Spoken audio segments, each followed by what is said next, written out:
Alors, je vais vous montrer dans cette vidéo comment faire un Geniali pour en créer un escape game. Alors, d'abord, il faut partir sur une création vierge et faire créer.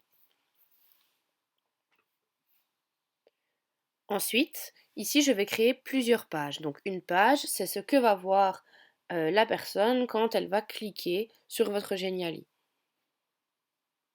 Donc, j'en crée plusieurs, mais vous verrez après pourquoi j'en crée plusieurs. Alors, je vais d'abord aller sur la première page et je vais mettre un fond.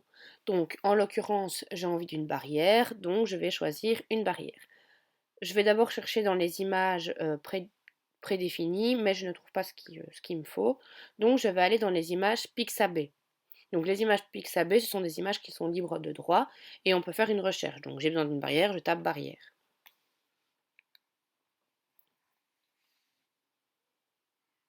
Plusieurs images vont se mettre et je viens choisir celle qui me convient.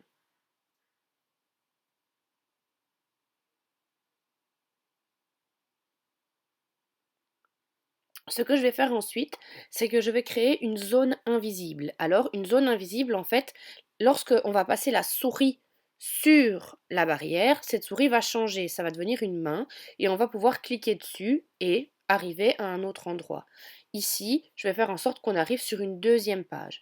Donc sur le bouton blanc que vous voyez au-dessus, je clique et je vais sur aller à la page. Et je mets la page 2. Je vais aller sur cette page 2 et la modifier. Je vais sur cette page créer une forêt. Donc d'abord, je vais chercher un fond de forêt, de la même manière que pour la barrière.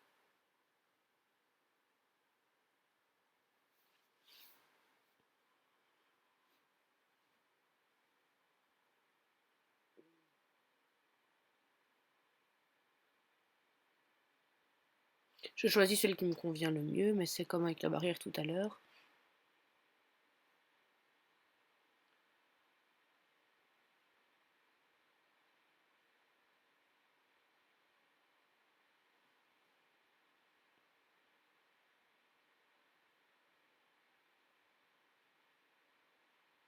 Je choisis celle-ci.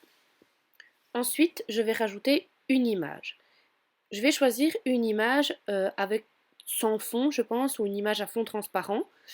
Et donc ici, je vais choisir un chien. Ce qui est bien avec ces images, c'est qu'elles se collent parfaitement dans le décor, puisqu'elles ne possèdent pas de fond.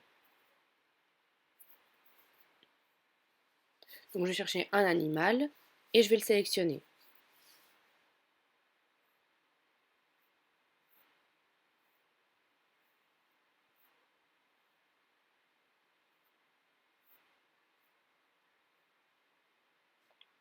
Je choisis ce chien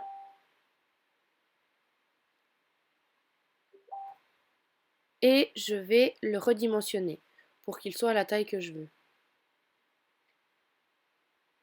Ensuite, de ce chien, je vais rajouter à nouveau une zone invisible. Donc lorsqu'ils vont cliquer dessus, cette fois, ce ne sera pas sur une autre page qu'on va aller, mais je vais rajouter une étiquette.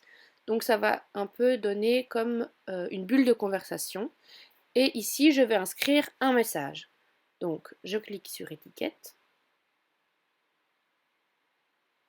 Et je viens taper le message que je veux mettre. Et puis je fais sauvegarder.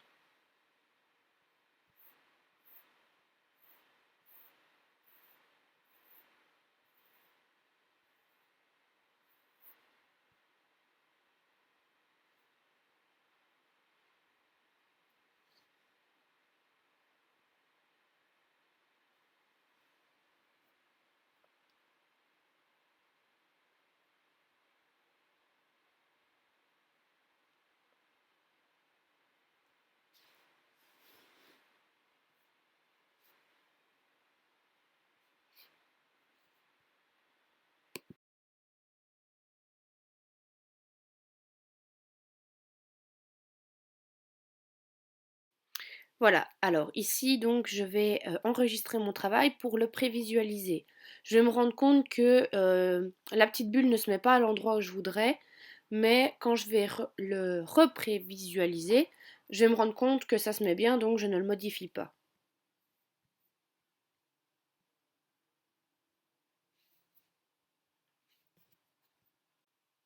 Alors, je vais rajouter une deuxième image qui va être le premier indice de l'enquête. Alors, je vais rajouter une liste, par exemple. Donc, je vais venir sélectionner, je crois que je vais écrire liste. Voilà, je sélectionne le modèle qui me convient. À nouveau, j'utilise une image à fond transparent, comme ça je peux la glisser facilement dans le document. Donc, je la modifie, je la mets à la taille que je souhaite, et je vais venir à nouveau rajouter une zone transparente sur une zone invisible, pardon, sur ce morceau, donc sur cette liste.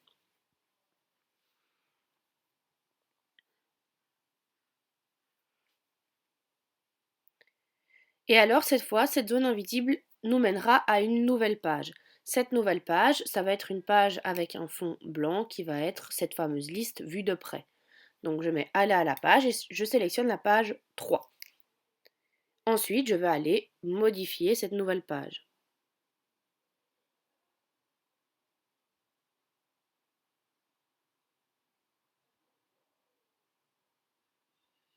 Je vais donc y écrire quelque chose. C'est là que j'ai cliqué sur titre, je pense. Et là, voilà, j'ai écrit ce que je veux mettre sur cette liste. Attention, qu'on peut modifier l'orthographe. Donc, on la modifie, c'est ce que je vais faire juste après. On peut ajuster la taille, etc. Donc, il y a une banderole au-dessus. Et sur cette banderole, on peut changer beaucoup de choses.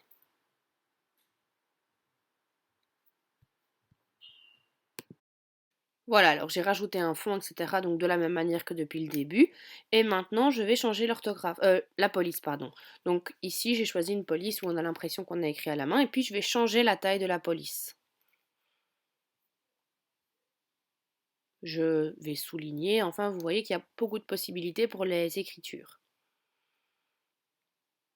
Ensuite, je vais rajouter un menu back. Donc c'est pour qu'à chaque fois qu'on soit sur un indice, on retourne dans la forêt quand on a terminé de consulter cet indice.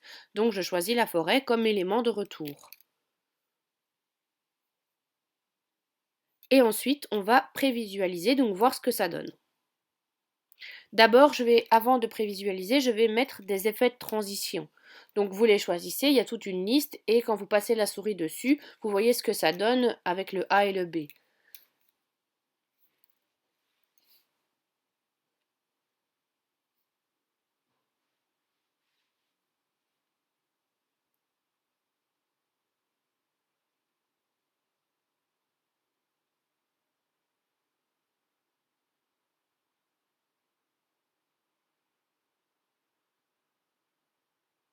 Et voilà ce que ça donne au final. Donc vous voyez que la souris va changer, là on a une souris classique et puis on a la main. La main, on peut cliquer et on rentre dans la forêt. On va consulter le chien qui nous explique que Nestor a disparu et une fois qu'on clique sur la liste, elle nous apparaît. Et lorsqu'on retourne en arrière, on est de nouveau dans la forêt. Voilà, donc c'était un petit tuto pour expliquer comment créer un Geniali et en faire un escape game.